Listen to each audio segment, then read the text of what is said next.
Sur la vie de l'esprit, nous avons vu ensemble déjà certains points importants de la vie de l'esprit. Notamment hier, nous avons vu que la vie de l'esprit, eh bien, c'est aussi voir l'Esprit de Dieu nous entraîner, nous faire entrer dans le surnaturel de Dieu. On a donné quelques témoignages eh bien, de ce que Dieu est capable de faire par son Saint-Esprit. Et nous croyons que Dieu eh bien, peut renouveler ces choses au milieu du peuple de la Pentecôte. Alléluia. Ce soir, nous allons voir deux autres aspects de la vie de l'esprit et j'aimerais dire que ces deux aspects de la vie de l'esprit sont particulièrement importants en réalité.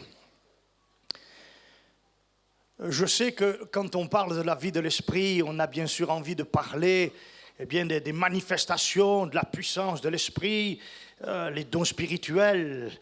Je pense qu'hier, on a eu un aperçu, même si ce n'était pas complet, total, de ce que l'Esprit de Dieu peut faire au travers de dons spirituels authentiques, véritables. Mais il me semble qu'il y a un aspect de la vie de l'Esprit, parce que les dons spirituels, ce sont des dons eh bien, qui se manifestent pour le bien de l'Église, pour l'édification du corps de Christ et pour l'avancement du royaume de Dieu, voyez-vous. Mais il y a aussi un aspect particulier dans eh bien, l'œuvre de l'Esprit, c'est ce que le Saint-Esprit veut faire en moi. En moi. Il y a ce que l'Esprit de Dieu fait au travers de moi, et il y a aussi ce que l'Esprit de Dieu fait dans ma vie, dans mon cœur. Et ça, il me semble que parmi le peuple de Pentecôte, c'est quelquefois ce qui est le plus négligé en fait. Le peuple de Pentecôte est souvent à la recherche de tout ce que Dieu peut faire au travers de nous. Les manifestations des dons spirituels. On est là, on veut la puissance, on veut voir l'Esprit de Dieu agir et on veut voir les dons de guérison, les dons de miracles. Et je n'occulte pas le fait que nous avons besoin des dons spirituels.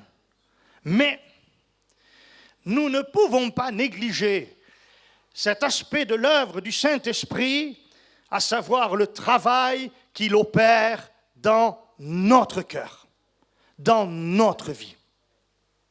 Et nous allons voir deux choses importantes. La première, nous allons voir eh bien, la victoire que l'Esprit de Dieu est capable de nous faire remporter dans notre vie.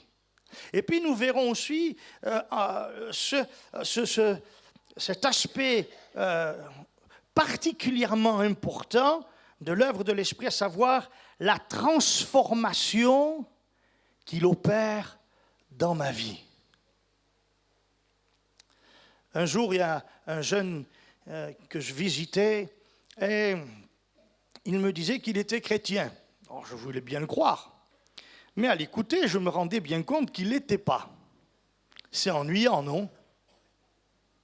Surtout pour lui. Parce que croire qu'on est chrétien alors qu'on ne l'est pas, c'est le chemin le plus sûr pour aller en enfer. Donc, je l'ai laissé parler un long moment, et puis au bout d'un moment, je me suis permis de lui poser une question toute simple. Je lui ai dit, jeune homme, dis-moi, c'est quoi un chrétien pour toi au fait? Il m'a dit, un chrétien, c'est quelqu'un qui fait du bien. Alors je lui ai dit, tu sais, il y a plein de monde dans le genre, non, il y a plein de gens dans le monde, ils ne sont pas chrétiens, ils font du bien. Hein. Plein, des milliers.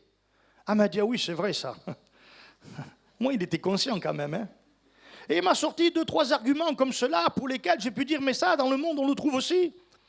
Et voulant l'aider vraiment, parce que je n'étais pas là pour le mettre à mal, je voulais l'aider, je voulais qu'il comprenne, je voulais qu'il trouve le chemin de la vie en fait. Je lui ai dit, je vais t'aider, je vais essayer de te donner une indication.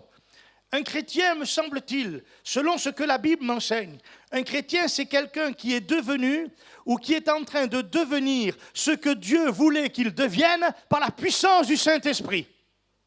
J'ai dit, est-ce que tu es ça, toi? Il m'a dit non. Je dis, il faut que ce soit ça. Il faut que l'Esprit de Dieu agisse dans ta vie de telle sorte que tu n'es plus le même homme, que tu deviennes une nouvelle créature. Les choses anciennes sont passées. Voici, tout est devenu nouveau. Amen. Ça, c'est l'œuvre de transformation. On va en parler tout à l'heure. On va lire des textes ce soir. On va lire la Bible, plus que les autres soirs, d'accord? Comme ça, vous direz quand même, c'est un pentecôtiste qui aime la Bible quand même, d'accord? Ça marche? Actes des Apôtres, chapitre 13. Actes des Apôtres, le chapitre 13. Faisons cette lecture ensemble. Ça devrait apparaître, je crois, sur le mur aussi. Chapitre 13, le verset 6. Nous lisons ceci. Ayant ensuite traversé toute l'île jusqu'à Paphos, ils trouvèrent un certain magicien, faux prophète juif, nommé Bar-Jésus, qui était avec le proconsul Sergius Paulus, homme intelligent. Ce dernier fit appeler Barnabas, Saul, et manifesta le désir d'entendre la parole de Dieu. Mais Élymas, le magicien, car c'est ce que signifie son nom, leur faisait opposition, cherchant à détourner de la foi le proconsul. Alors Saul, appelé aussi Paul, rempli du Saint-Esprit, fixa les regards sur lui et dit, « Homme, plein de toute espèce de ruse et de fraude, fils du diable, ennemi de toute justice. » Ben dis donc, hein, si on nous dit ça, c'est pas génial. Hein. Et ne cesseras-tu point de pervertir les voies droites du Seigneur ? Maintenant, voici, la main du Seigneur est sur toi. Tu seras aveugle et pour un temps, tu ne verras pas le soleil. Aussitôt, l'obscurité et les ténèbres tombèrent sur lui et il cherchait en tâtonnant des personnes pour le guider. Alors le proconsul, voyant ce qui était arrivé, crut, étant frappé de la doctrine du Seigneur. Alléluia. Le premier aspect qu'on va voir ce soir, c'est la victoire. Et ici, on a la victoire, eh bien, vraiment sur l'adversité. Un homme intelligent veut entendre la parole de Dieu. Paul est dans les parages et il fait venir Paul pour entendre la parole de Dieu. Et il y a un certain faux magicien là, un drôle de personnage, s'appelle Élymas, surnommé Bar-Jésus. Celui-là c'est vraiment un drôle, hein, vraiment. Et cet homme-là, il s'oppose à l'évangile que Paul prêche. Il est là et son but, son désir à cet homme, c'est d'empêcher le proconsul Sergius Paulus d'entendre la parole de Dieu, de se convertir et de devenir un autre homme. Il ne veut pas que Sergius Paulus reçoive ce message afin qu'il soit sauvé. Il y a une adversité qui, tout d'un coup, se manifeste là, dans cette réunion particulière. Et puis, Paul, voyant que l'adversaire se met en travers du chemin, il va alors, saisi par l'Esprit. Il va alors s'adresser à cet homme, va lui dire, mais tu es le fils du diable, tu es là, tu vas empêcher quelque part l'œuvre de Dieu se faire. Pour un temps, tu seras aveugle, etc. Et l'obscurité est tombée sur lui. Et quand le proconsul a vu cette manifestation glorieuse du Saint-Esprit, il a cru. Alléluia. Voyez-vous, dans la vie du chrétien, il faut qu'on comprenne quelque chose. Quand on se convertit à Jésus-Christ et que le Seigneur vient habiter dans notre cœur par son esprit, lorsque l'esprit vient et fait de nous le temple, son temple, il faut bien comprendre que l'ennemi de nos âmes ne va pas nous laisser tranquilles. Si vous avez imaginé que le diable, une fois que vous êtes converti, il dit, oh là là, je ne m'approche plus jamais de lui, vous vous trompez. Non, il va essayer quand même. Il va essayer de se mettre en travers, il va mettre des embûches, il va essayer de vous coincer ici ou là. L'adversaire, l'apôtre dit, il rôde comme un lion rugissant, cherchant qui il dévorera. Alléluia. Mais la Bible dit que le Seigneur, il est plus grand que le lion qui rôde. L'Esprit de Dieu est plus fort. Alléluia. Et l'Esprit de Dieu peut me donner la victoire sur l'adversité.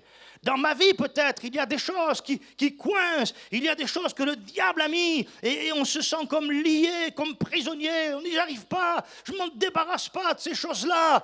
Et l'adversaire vous tient de cette manière-là, mais béni soit Dieu, béni soit Dieu. L'Esprit de Dieu peut vous rendre vainqueur. Il peut vous libérer, alléluia, amen.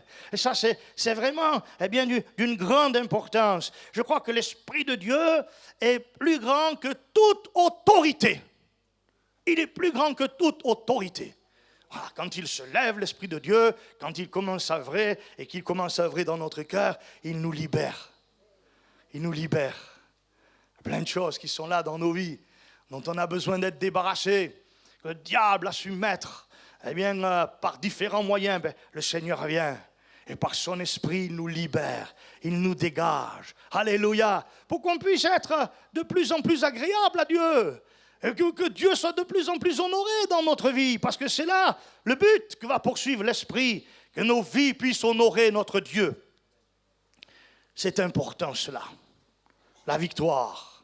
La victoire sur l'adversité, la victoire sur l'adversaire. Les gens sont venus me voir, même les croyants sont venus me voir, me dire, ah pasteur, je ne sais pas ce qui se passe, mais j'ai l'impression que l'ennemi, il a mis le grappin sur moi, j'ai l'impression que l'ennemi, eh bien, il se joue de moi. Ben, soyez remplis de l'esprit, il ne jouera plus de vous. Hein.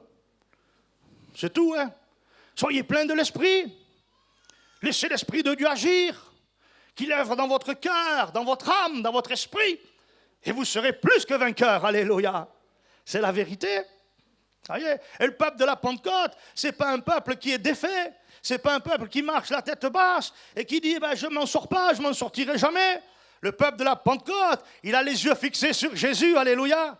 Quelquefois, je dis aux gens qui viennent me voir, parfois il y a des gens découragés, il y a des situations compliquées, et ils me disent, pasteur, je suis fatigué, et ils me disent, j'ai baissé les bras. Quand on me dit ça, à chaque fois, c'est bizarre, mais ça me vient toujours à l'esprit. Je dis à ces gens, écoutez, vous avez, je vais vous choquer peut-être, mais ça ne fait rien, vous avez le droit de baisser les bras.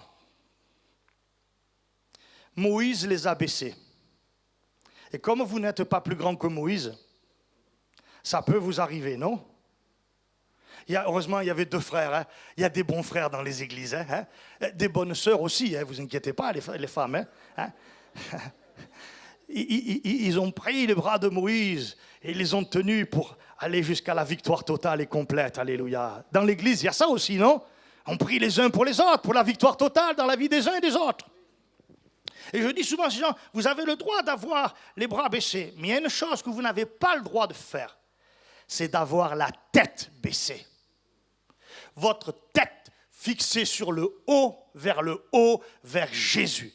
Car la Bible dit, ayant les regards fixés sur Jésus, qui suscite la foi et la mène à la perfection. Alléluia. C'est-à-dire qu'il est capable, eh bien, alors qu'on a nos regards fixés sur lui, que l'Esprit tient notre tête bien haut, eh bien, on a alors la capacité, eh bien, de fixer nos regards sur lui, et par ce moyen-là, eh bien, la foi est renouvelée dans notre cœur, elle grandit même, et on peut à un moment donné dire à l'adversaire, c'est fini. Alléluia.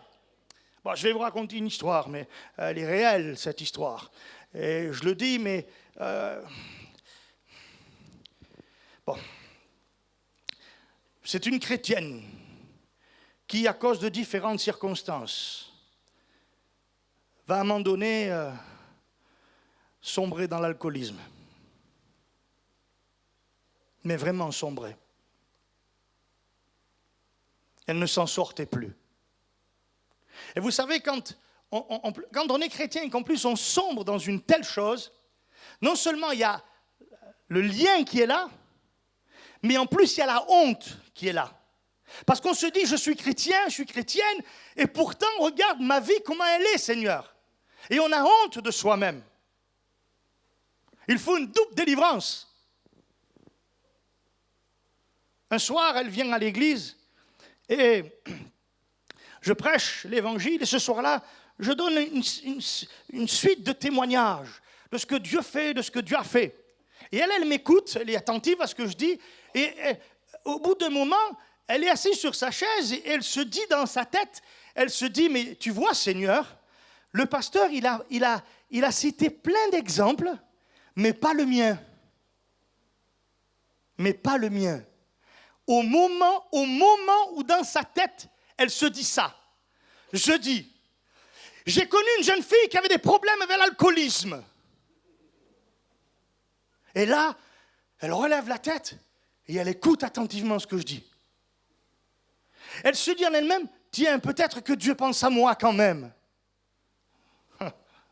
Je finis de prêcher, je dis aux gens de venir afin de prier pour eux, et je me rappellerai toujours. En général, quand je prie pour les gens, pour les malades, je mets ma main comme cela sur la tête, une autre sur l'épaule et je prie. Mais je ne sais pas pourquoi, quand elle est arrivée là devant moi, j'ai regardé cette femme et avec mes 2 mains, j'ai pris ses joues.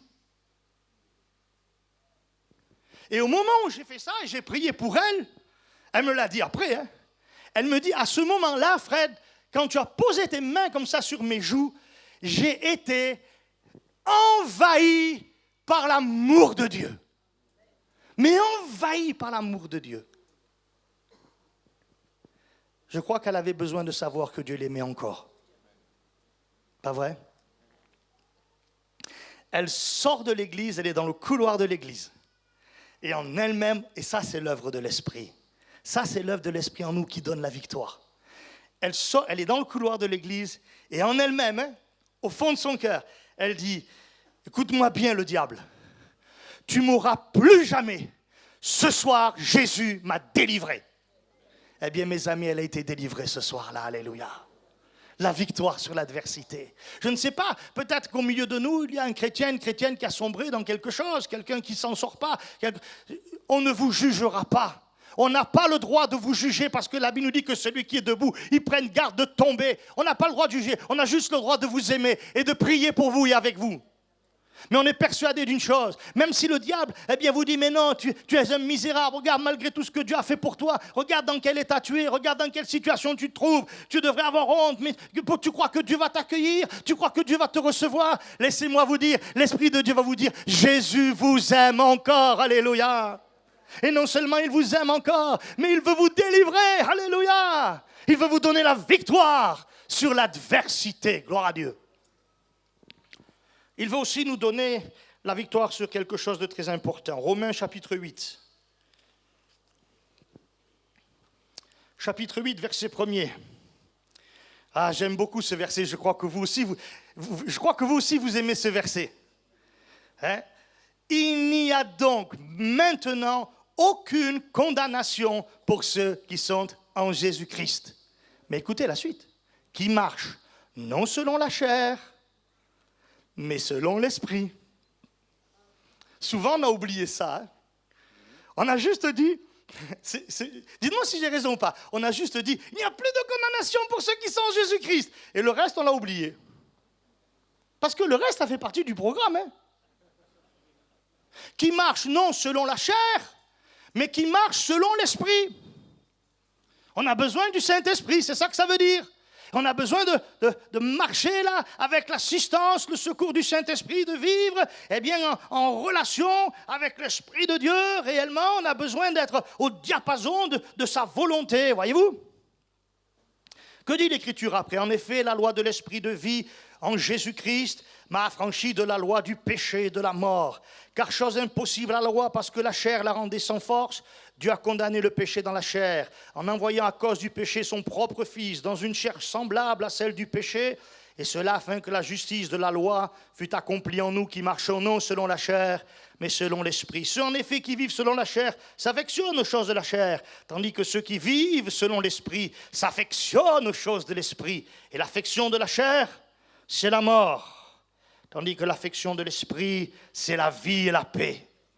Car l'affection de la chair est inimitié contre Dieu, parce qu'elle ne se soumet pas à la loi de Dieu et qu'elle ne le peut même pas.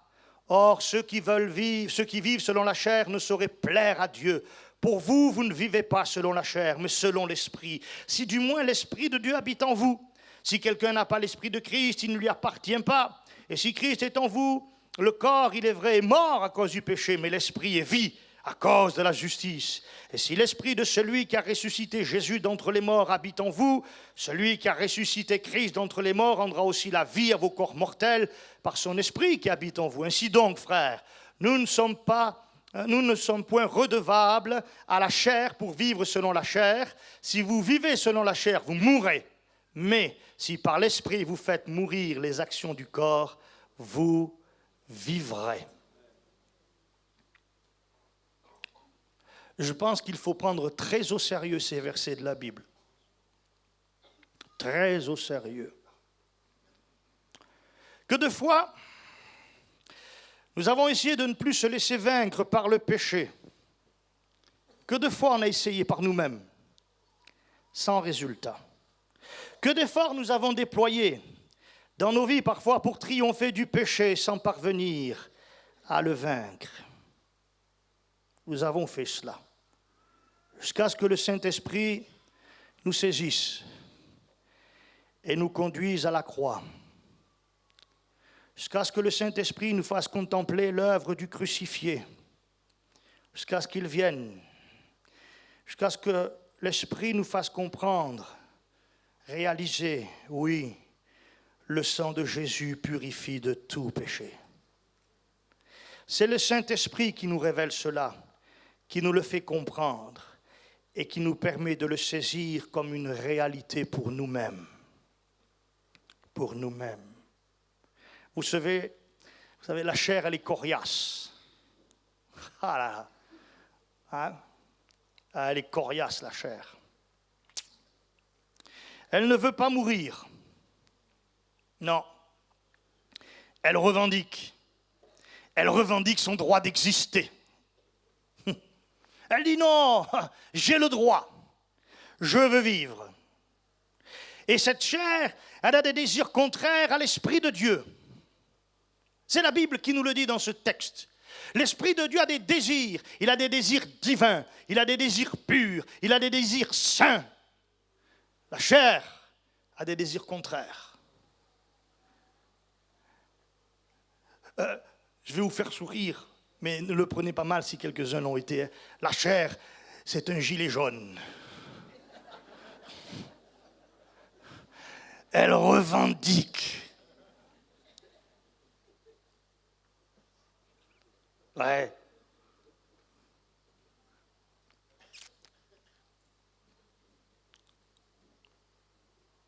L'Écriture affirme que nos facultés humaines, nos ressources morales et nos résolutions les plus fortes ne peuvent pas lutter contre la chair. Messieurs, mesdames, dites-moi si c'est vrai ou pas, mais le 31 décembre, quand on se fait le bisou et qu'on se souhaite la bonne année, on se tourne vers l'épouse, on se tourne vers l'époux, on dit « Ah, tu sais, ma chérie, je te promets, je vais changer. » Combien de femmes savent que ce n'est pas vrai? Ça, et dans l'autre sens aussi, hein? Mesdames, ne croyez pas que je suis plus doux avec vous, là. Hein? Oui. Ah, je vais m'améliorer, mais il n'y a rien à faire. Comme qui dirait quelqu'un, la vieille carne là, elle est là. Et elle ne veut pas mourir. C'est vrai. D'ailleurs, c'est pourquoi Paul va écrire, il y a en moi une loi. Et cette loi, elle m'empoisonne. Quand je veux faire le bien, le mal s'attache à moi. Le bien que j'aimerais faire, je n'arrive pas à le faire. Et le mal que je ne voudrais pas faire, je le fais. C'est la loi du péché en moi, dit Paul. Alors, eh bien, Paul va aller jusqu'à une certaine extrémité. Parce que je crois qu'il faut qu'on aille jusqu'à une certaine extrémité pour parvenir à la victoire dans ce domaine. Il va aller jusqu'à dire, devant le constat de cette chose, « Misérable que je suis ! Misérable que je suis !» Je vais vous dire une chose, ça change ça de ce que j'entends aujourd'hui dans certains milieux évangéliques pentecôtistes, où on dit aux gens, vous êtes des gens formidables. Si vous n'existiez pas, la terre, elle ne tournerait plus. Paul dit, misérable que je suis, qui me délivrera de cette loi, de ce corps de mort? Et il donne la solution, et c'est l'Esprit qui lui a révélé la solution. Mais gloire soit rendue à Dieu par notre Seigneur Jésus-Christ, alléluia. C'est lui qui délivre.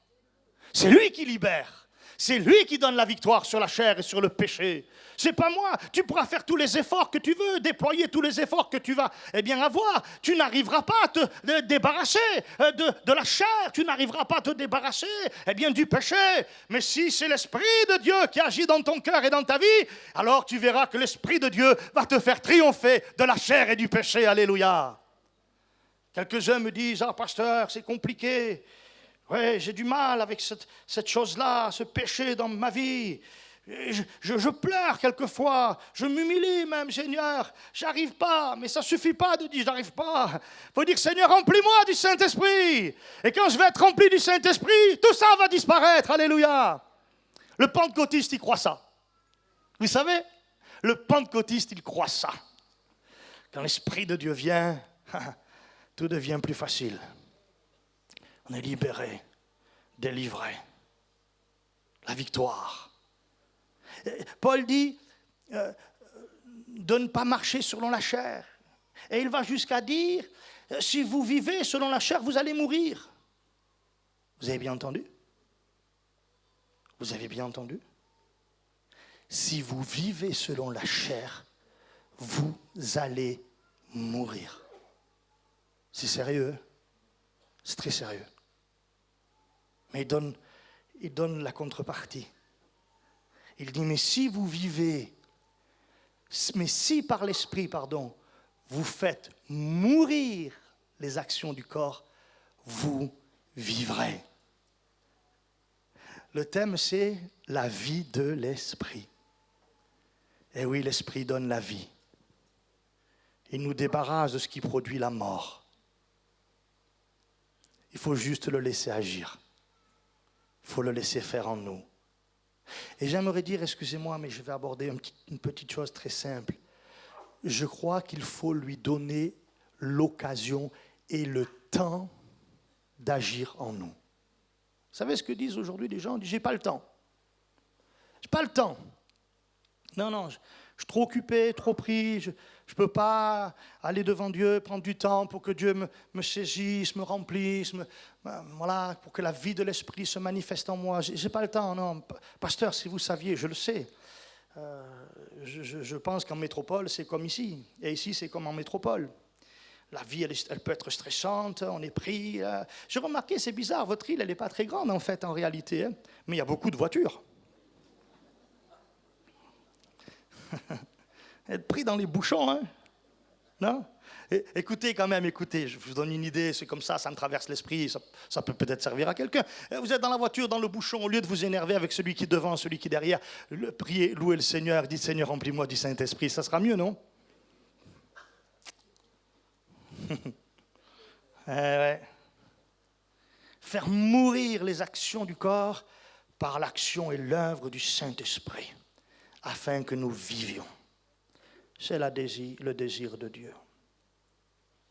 Et puis dans Luc, au chapitre 4, verset 1er, vous avez un dernier texte par rapport à la victoire. Luc, chapitre 4.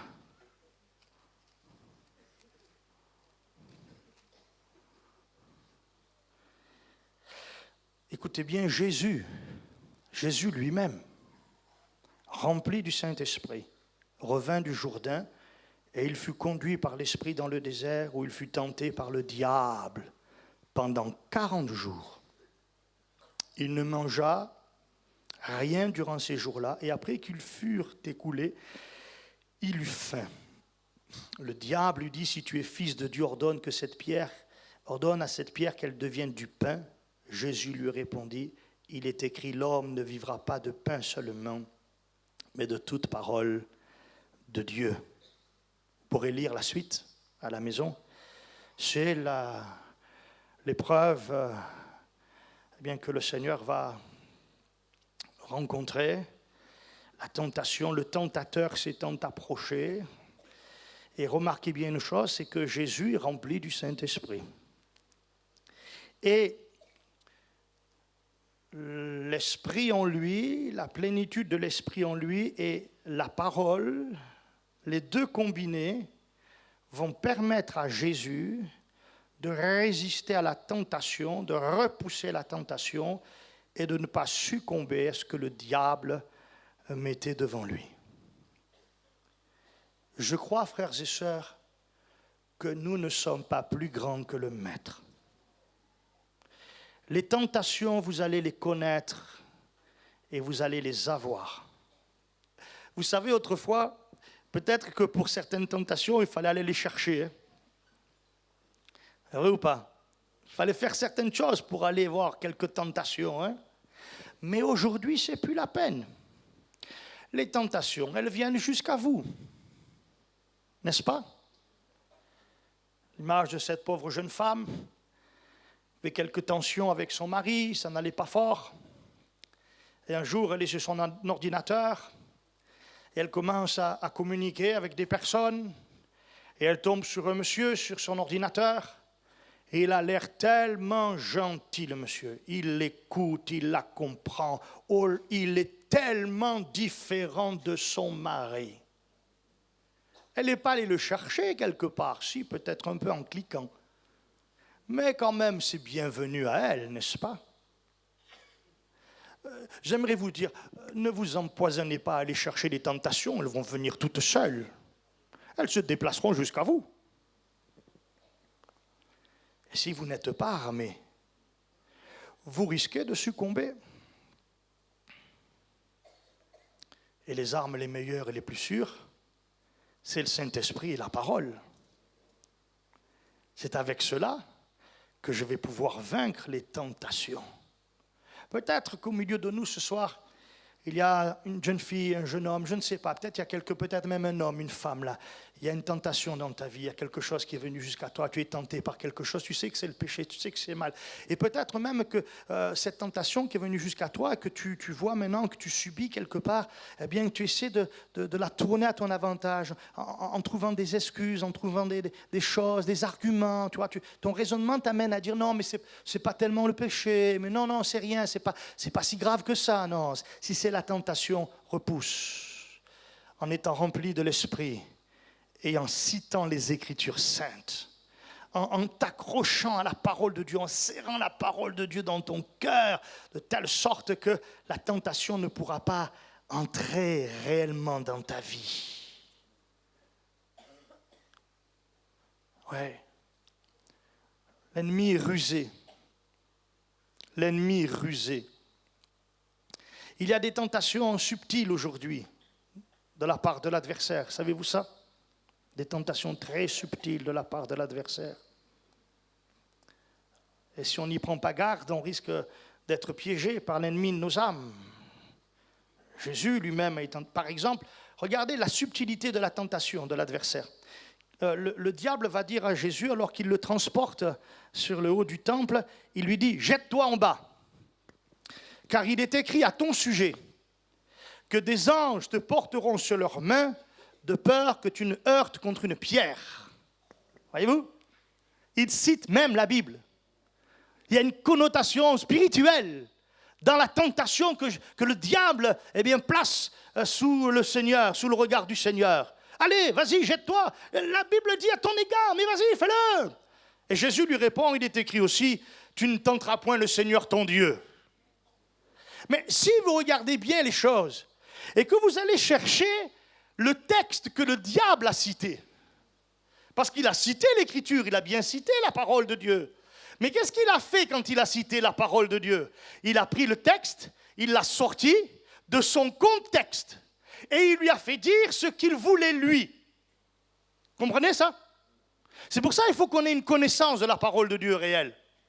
Parce que le texte qu'il cite, c'est pas, je prends un risque, Dieu m'a dit, il va être avec moi, il va me secourir. C'est pas ça. Le texte dit tout le contraire. Le texte dit, si un danger survient, c'est pas toi qui allais le chercher, il arrive. Si un danger survient, Dieu te promet qu'il te gardera. C'est ça que le texte dit. Mais le diable dit, non, vas-y, lance un défi à Dieu. Fais, vas-y, t'inquiète. On a vu de drôles de choses. J'ai entendu l'histoire d'un pauvre Africain qui ne savait même pas nager et qui a dit aux médias, venez voir, je vais faire quelque chose d'extraordinaire, je vais marcher sur les eaux, mais il ne savait même pas nager en plus. Il a coulé.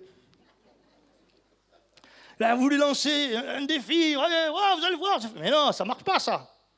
Marche pas, mais marche avec Dieu, soumets-toi à Dieu, et tu résistes au diable, il fuira loin de toi, alléluia. Connais la parole de Dieu, serre-la dans ton cœur, apprécie la parole de Dieu à sa juste valeur, laisse-la t'imprégner véritablement, cherche non pas seulement ce qui t'intéresse, mais reçois toute la parole de Dieu dans ton cœur, alléluia, amen. Si je posais la question là, juste comme ça pour savoir, combien de gens aiment lire le livre des psaumes? Levez la main. Levez la main ceux qui aiment lire le livre des psaumes. C'est magnifique les psaumes. Okay? Maintenant, combien il y a des gens qui aiment lire le livre des chroniques? Levez la main. Oula, il y a beaucoup moins de personnes d'un coup. Pourtant, le livre des chroniques, n'est-ce pas la parole de Dieu? N'y a-t-il pas l'écriture dans le livre des chroniques? C'est pas Dieu qui parle dans le livre des chroniques, c'est Dieu qui parle dans le livre des chroniques. C'est pour ça que je dis, prenez toute la parole de Dieu, alléluia. Et même dans le livre des chroniques, Dieu vous parlera, Dieu touchera votre cœur, Dieu vous donnera un verset qui peut-être va vous servir un jour. Alors lisez toute la parole de Dieu, amen. Et serrez la parole de Dieu dans votre cœur, et vous serez plus que vainqueur. Alléluia. Écoutez bien, c'est subtil. Quelquefois, derrière le succès, se cache la tentation de l'orgueil.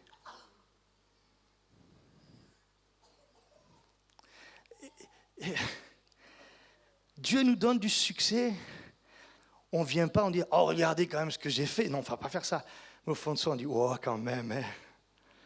C'est pas mal. Hein.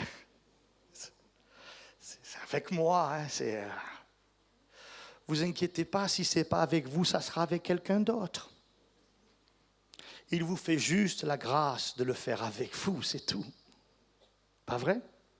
Il faut faire attention. Le succès est dangereux quelquefois. Et moi, je crois qu'il y a des gens qui ne sont pas capables de supporter le succès parce que derrière le succès se cache en eux l'orgueil. La tentation de l'orgueil. Je suis devenu quelqu'un. On reconnaît mon ministère. Ça n'a aucune importance. Il faut juste que tu sois reconnu de Dieu. Ça suffit. Mais, quelquefois, derrière l'échec, se cache la tentation de l'apitoiement sur soi-même. L'excès d'apitoiement. On se dévalorise au plus haut point. C'est aussi une tentation. Je crois que Dieu voudrait nous donner un peu d'équilibre. Alléluia. Moi, je suis sûr de n'être rien. Mais je suis sûr que j'ai du prix aux yeux de Dieu. Et je suis sûr que parce que j'ai de la valeur aux yeux de Dieu, Dieu peut alors m'utiliser comme il le souhaite. J'étais dans le ministère, j'avais quelques difficultés. Et j'allais vers le Seigneur. Je disais, Seigneur, c'était difficile, je ramais vraiment, quoi. C'est une période où je ramais un peu là. Et j'allais vers le Seigneur et je dis, Seigneur, je suis un misérable. Seigneur, je suis un minable. Et chaque fois que j'allais devant Dieu, je rabâchais la même chose. Je disais à Dieu, tu vois, Seigneur, je suis un minable, je suis un misérable, etc. Eh bien, j'ai dû lasser un peu la patience de Dieu. Parce qu'un jour, dans ma chambre, alors que je recommençais à me plaindre de moi-même, Seigneur, je suis un misérable, Seigneur, je suis un minable, Seigneur, il m'a dit, tu crois qu'à force de me le dire, tu vas me convaincre? Ben, je le sais. Je sais que tu es un misérable. Maintenant, voilà ce que Dieu m'a rajouté. Dieu m'a dit, maintenant je sais que toi aussi tu le sais. Et il a rajouté cette chose-là. Et c'est ça qui peut nous aider à avoir l'équilibre. Mais avec des êtres aussi misérables que ça, je peux faire quelque chose. Amen. Tu es misérable? Tu as du prix aux yeux de Dieu. Dis, Seigneur, j'ai rien, je suis faible, c'est vrai. Mais toi, tu peux faire en moi tellement de choses. Tu peux faire, Seigneur, dans ma vie tellement de choses. J'ai du prix à tes yeux. Tu m'aimes d'un amour éternel, Seigneur. Tu as tes regards bienveillants sur moi. Et quand tu parles de moi, Seigneur, tu dis, celui qui me touche, il touche à la prunelle de mon œil, dit Dieu. Voilà la valeur que tu as aux yeux du Seigneur. Il y a des gens qui se déprécient tellement que jamais ils ne pourront être utiles dans le service de Dieu. Jamais ils ne pourront se lever parce qu'ils sont juste, concentrés, juste, les yeux fixés sur leur misère. Ils s'apitoient sur eux-mêmes. Alors que Dieu voudrait leur dire, ok, c'est vrai, je le sais, mais t'inquiète pas. Avec des gens comme toi, je peux faire quelque chose et même quelque chose de grand, dit le Seigneur. Alléluia! La tentation, le seul qui peut nous en délivrer, c'est le Seigneur par son esprit. J'aimerais terminer. On pourrait lire un texte dans 2 Corinthiens, chapitre 3.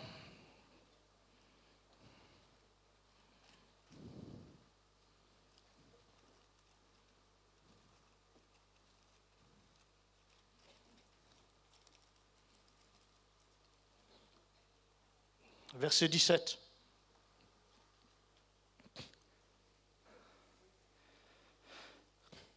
Or, le Seigneur, c'est l'Esprit. Et là où est l'Esprit du Seigneur, là est la liberté. Nous tous qui, le visage découvert, contemplons comme dans un miroir la gloire du Seigneur, nous sommes transformés en la même image, de gloire en gloire, comme par le Seigneur, l'Esprit. Amen. Voilà l'œuvre du Saint-Esprit dans ma vie. Indispensable, incontournable. Il me transforme en la même image que le Seigneur Jésus, de gloire en gloire par l'Esprit. Oh, regardons-nous en face. Je ne parle pas physiquement, évidemment. Ressemblons-nous de plus en plus au Seigneur. Soyons honnêtes avec nous-mêmes maintenant, là. Soyons vrais avec Dieu, là, maintenant, là. Est-ce que réellement ma vie, c'est ça?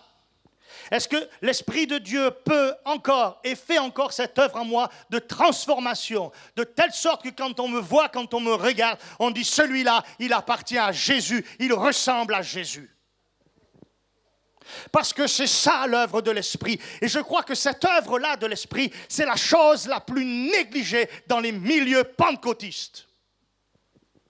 De telle sorte que j'ai entendu des gens, des chrétiens pentecôtistes, venir me voir et me dire, pasteur, vous savez, je sais, je suis comme ça, mais c'est plus fort que moi. C'est mon caractère. Excusez-moi de vous dire ce soir, et je vous le dis de la part de Dieu, si votre caractère, c'est ça, il y a un problème. Parce qu'il faut que dans votre vie, l'Esprit de Dieu vous transformant, vous ayez en vous de plus en plus le caractère de Jésus.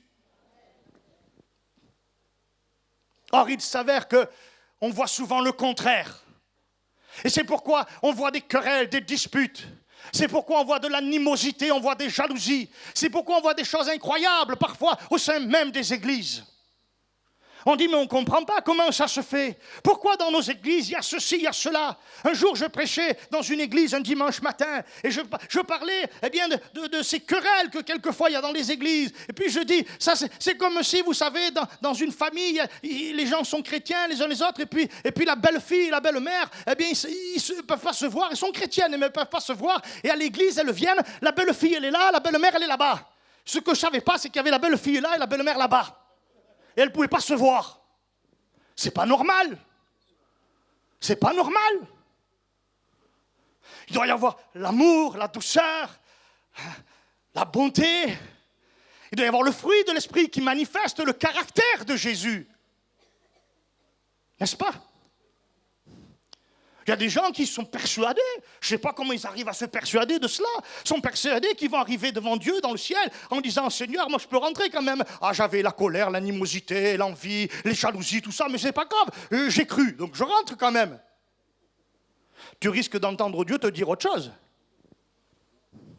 Et je pèse mes mots. Peut-être, mais on est sauvé par la grâce. Pasteur, on est sauvé par la grâce. Oui, peut-être que tu es sauvé par la grâce. Mais la Bible dit dans la lettre de Paul à Tite que nous sommes tous sauvés par la grâce de Dieu. Mais que cette même grâce, elle m'enseigne à renoncer à l'impiété, à l'injustice, à toutes ces choses et à vivre, eh bien, selon Dieu, dans la justice, dans la sainteté. Alléluia! C'est la même grâce qui m'enseigne ça.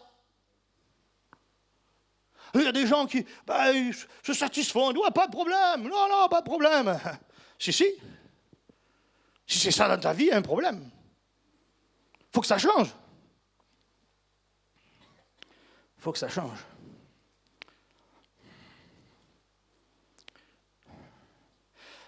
C'était un jeune toxicomane. Et dans le quartier, il avait mauvaise réputation. Il commençait à dérober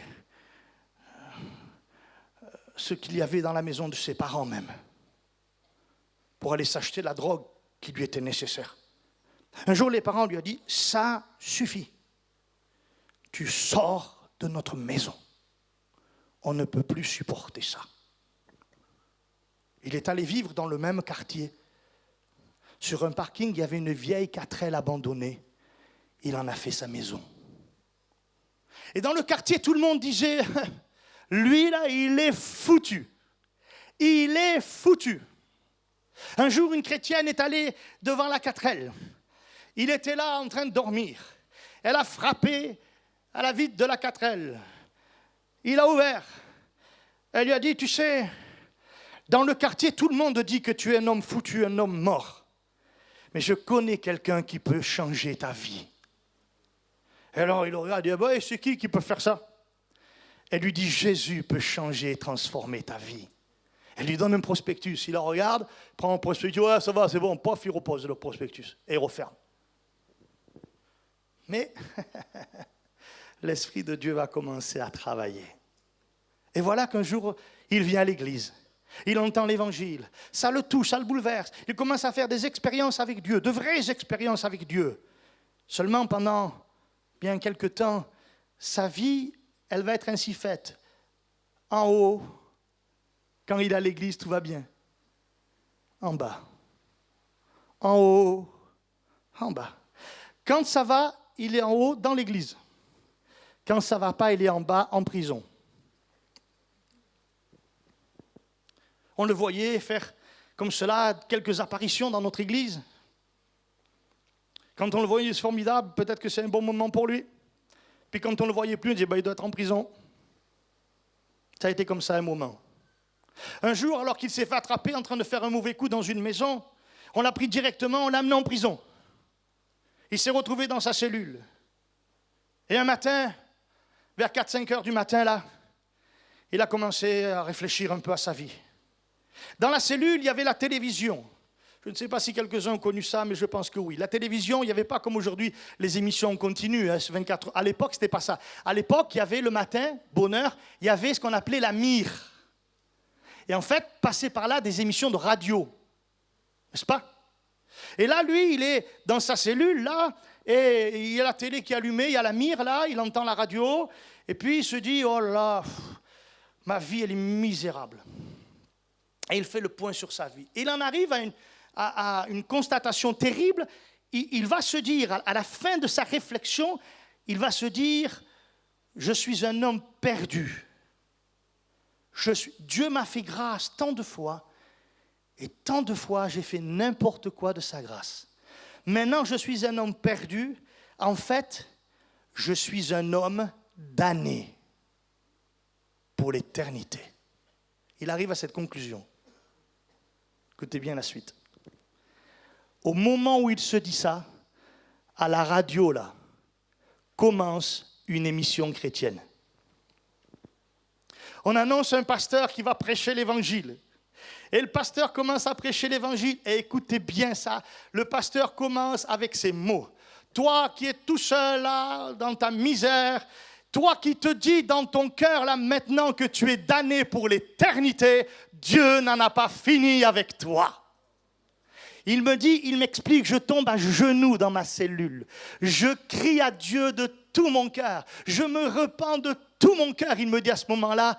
Et quand je me relève, je sais que Jésus m'a sauvé et je sais que Jésus m'a transformé. Alléluia. Et pendant des semaines et des mois, on a vu cet homme à l'église grandir, se développer spirituellement. C'était extraordinaire. Un jour, il me dit, viens à la maison, Fred. Je vais à la maison chez lui. Et j'arrive chez lui et il me dit, alors il était marié, il y avait sa chambre, et en face de sa chambre, une autre chambre, il en avait fait un bureau. Et il me dit, le bureau était fermé, il me dit, est-ce que tu vois ce qui est écrit sur la porte du bureau? Mais il n'y avait rien écrit sur la porte du bureau. Rien. Je regarde, je dis, mais non, je vois, il n'y a rien d'écrit sur la porte de ton bureau. Il me dit, tu vois mal. Il me dit, regarde, il y a quelque chose d'écrit. Je dis, mais qu'est-ce qu'il y a écrit? Explique-moi. Il me dit, regarde bien, il y a écrit chambre haute. Et il me dit, chaque fois que je rentre là-dedans, je prie, le Seigneur, il me saisit, je parle en langue. Mon cœur, il est dans le ciel. Les pieds sont sur la terre, mais mon cœur, il est dans le ciel. Il me dit, je vis des moments extraordinaires avec Dieu. Que Dieu soit béni. Et malheureusement pour lui, durant les années de toxicomanie, il a attrapé le sida. Et ça va se révéler. Quelque temps après, un virus africain passe par là, il l'attrape. Elle commence à le ronger, elle commence à ronger son corps. Des plaques apparaissent, des crevasses se font sur tout son corps pendant des semaines et des semaines. Il ne peut pas venir à l'église. Avant d'attraper ce virus africain, voilà ce que ce jeune homme m'a dit, cet homme m'a dit. Il m'a dit, tu sais Fred, en ce moment, je prie le Seigneur. Et c'est étrange, je dis à Jésus, Seigneur, s'il te plaît, transforme-moi. Transforme-moi. Et il chope ce virus africain. Voyant qu'il ne pouvait plus venir à l'église, un dimanche midi, je dis à quelques anciens de l'église, allez, les frères, venez avec moi. On va chez ce frère. Il ne peut pas venir au culte. On va déplacer le culte chez lui. Et on y va pour lui faire du bien. On y va pour l'encourager. Et quand on arrive chez lui et qu'on essaie de l'encourager, mes amis, écoutez-moi bien, c'est lui qui va nous encourager. On passe un moment, on loue Dieu, on bénit le Seigneur, je lis un texte, on partage la Sainte Seine. C'est un moment où on est ensemble dans la présence de Dieu. Et après avoir partagé ce moment, écoutez bien ce qui va se passer parce que ça a de l'importance que je vais dire maintenant. À la fin de ces choses, il me prend et me dit, viens avec moi Fred. La porte du bureau est toujours fermée. Il dit, regarde frère, Fred, qu'est-ce qui est écrit sur la porte? Et je lui dis, frère, il n'y a rien écrit. J'ai dit, oui, la dernière fois tu m'as dit, chambre haute. C'est peut-être la même chose qui est écrit. Il me dit, non Fred, regarde mieux ce qui est écrit. Et je ne sais pas où ils vont venir en fait. Et il me dit, j'ai enlevé chambre haute. Il me dit, j'ai enlevé chambre haute. Et à la place, j'ai mis maison du potier. À l'intérieur, Fred, de cette pièce-là, chaque fois que je rentre, Dieu façonne ma vie. Dieu me transforme. La seule chose que j'avais oubliée, Fred, et cette leçon, je ne l'oublierai jamais. Il m'a dit, la seule chose que j'avais oubliée, c'est que quelquefois, pour arriver à cette transformation-là, il faut qu'on passe par la souffrance. Et j'aimerais que vous abordiez la souffrance autrement maintenant. Parfois, c'est l'ennemi. Il faut lutter, prier, le Seigneur peut nous en débarrasser. Quelquefois, c'est un moyen que Dieu utilise pour nous transformer. Parce que pour Dieu, l'œuvre la plus importante, elle est là.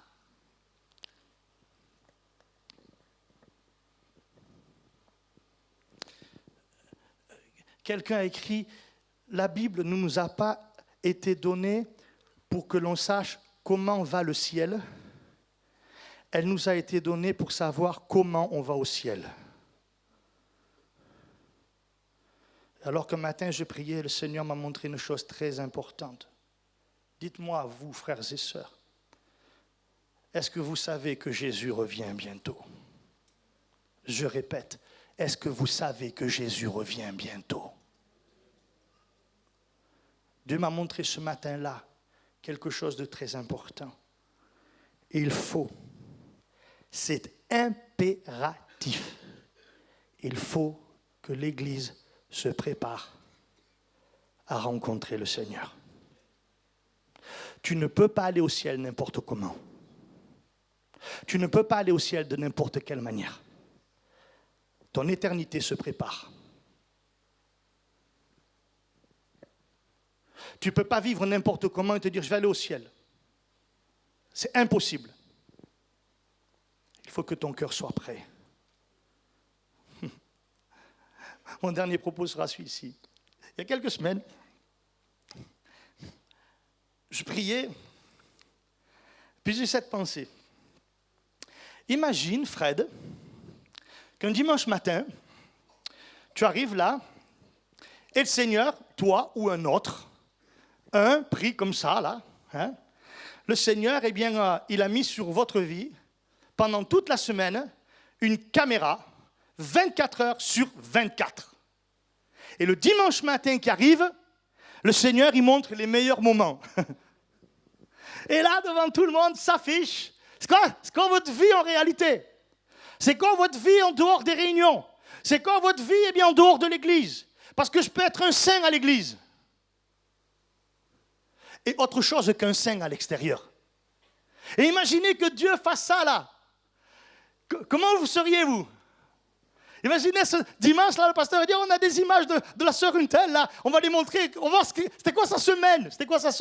Ah ben la semaine prochaine c'est le frère un tel, hein. On va voir c'est quoi. Hein. Déjà si vous prévient à l'avance, vous allez commencer à faire attention. C'est pas vrai? Ben, bien sûr que c'est vrai. Seulement laissez-moi vous dire, ça c'est parce que peut-être on a perdu de vue une chose. C'est que les regards de Dieu sont sur nous 24 heures sur 24. Que Dieu nous voit tous les jours, à chaque instant, à chaque moment. Que rien ne lui échappe. Et que je dois prendre garde à ma veille sur toi-même. Veille sur toi-même. Cherche la sanctification. Cherche à plaire au Seigneur. Laisse l'Esprit de Dieu te transformer. Laisse le Saint-Esprit faire cette œuvre en toi. Je vais vous dire quand est-ce que Dieu finit le travail. Savez-vous quand est-ce qu'un fondeur, quelqu'un qui va purifier l'or, l'argent, il va mettre l'or dans le feu, il va mettre l'argent dans le feu. Savez-vous quand est-ce que le fondeur, celui qui fait ce travail, pour enlever toutes les impuretés qu'il y avait sur l'or ou l'argent, savez-vous quand est-ce que le fondeur sait que le travail est fini? Il est là, il a mis le feu, l'or ou l'argent, puis il y a ce qu'on appelle les scories, il vient, il enlève les scories au fur et à mesure, et à un moment donné, il va dire, le travail est fini. C'est bon. C'est le moment où il se penche sur et il peut voir son visage. Là, il sait que c'est fini. Jusque-là, il continue. Alors laissez-moi vous dire, Jésus vous regarde maintenant là.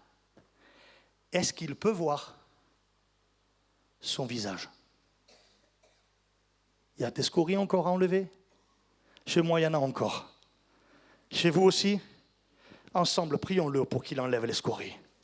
Amen.